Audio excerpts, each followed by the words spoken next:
like, I want to show my lads that I'm the tough lad. Here, I've got it all sorted out. There's nothing to worry about there. And obviously they're doing the same thing. Now a third member of that great Leeds side, and another of the 1966 World Cup winning squad, Jack Charlton, whose playing career was all spent at Elland Road. We got on to Jack Charlton. I think he summed it up a year or 2 years ago for me when they said about an Englishman being in charge of the Irish team. And he promptly turned around and said, it's not about your race, your religion, it's about people. Life is about people. And for him to go and do the Irish job, he proved that. You know, he's a big fella, super in the air.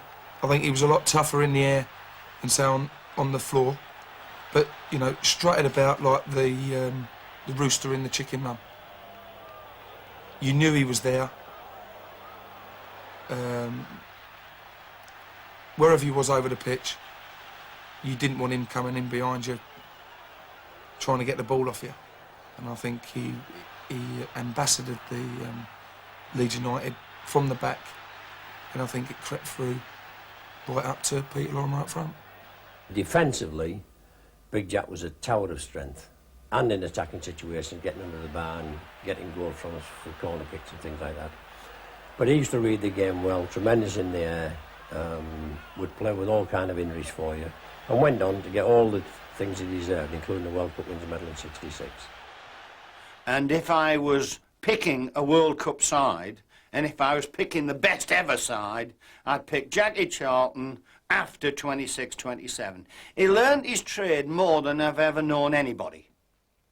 21, you could stick it to his legs and stick it in the back of the net, and he would be looking round to see whose fault it was. But when he got to 26-27, he knew his trade, he knew his job, and I must say that only one man could have taught him his trade, Don Revie. Nobody else could have taught him his trade.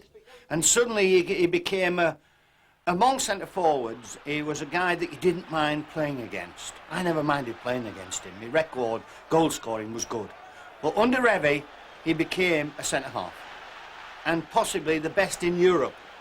And if I was going to pick a centre-half to get me through a championship, I'd stick him alongside Roy McFarlane. Right in. And it hit him on the bloody heel and went across the board. I did. When I hit it, the ball was wrong. See, the ball was in all goal area, and Gary kicked it and went behind and he put it down. I remember once asking him how he picked the team, how he decided on the team, how did he decide how to play. He said, well, really the question was, I said, and why did you pick me? Because at that time I was 28. And Alf said, well, he said, you're good in the air, you're mobile, you're a good tackler. And he said, and you fit the pattern that I have in my mind, in the way I want the team to play. In other words, he didn't pick the best players, and he always admitted he never picked the best players at the time.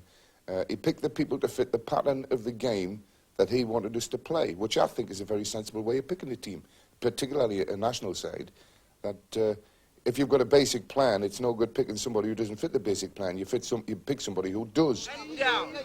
Ease, head down.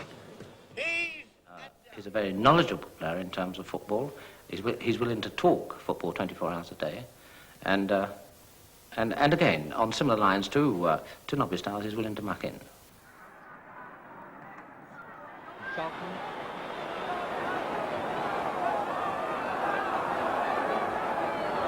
Charlton now going forward, eventually got a penalty, and it's in the net. As a player with Leeds United, Jack Charlton finished his league career with 70 goals, far more than the average centre-half, and 20 years at Elland Road brought Big Jack just about all the game had to offer, as his career details prove.